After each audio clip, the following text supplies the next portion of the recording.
បើគ្រប់ជម្រាបសួរពុកម៉ែបងប្អូនទាំងអស់គ្នាជាពិសេសគឺអតិថិជនដែលស្រឡាញ់ឡានពណ៌ស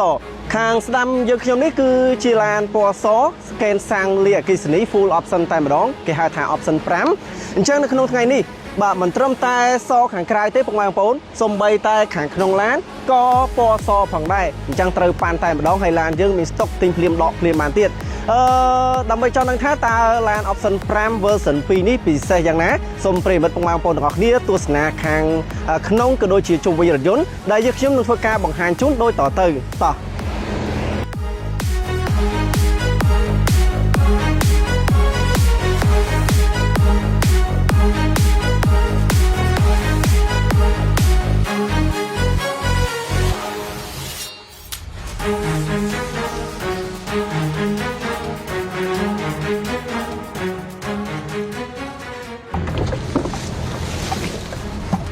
បាទអញ្ចឹងយើងខ្ញុំបានធ្វើការចូលមកក្នុងឡានហើយបាទពុកម៉ែបងប្អូនទាំងអស់គ្នាឃើញស្រាប់ហើយបាទស្អាតមែនទែនបាទឡានរបស់យើងគឺ option ទំនើបតែម្ដងបាទមាន option គ្រប់មុខតែម្ដងមិនថាកៅអីអូតូកៅអីក្តៅត្រជាក់ឬក៏ចង្កូតអេឡិចត្រូនិកឬក៏ blind spot បាទគឺយើងមានមួយសេតអ្វីដែលកាន់តែពិសេសនោះគឺស្អាតទាំងក្រៅស្អាតទាំងក្នុង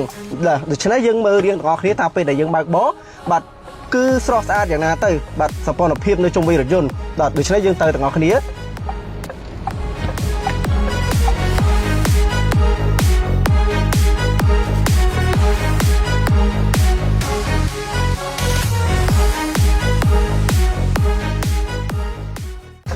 បាទចំពោះការបើកបរវិញគឺ smooth តែម្ដងបាទគឺយើងមាន3 drive mode បាទមិនថា Eco Sport Comfort បាទឬក៏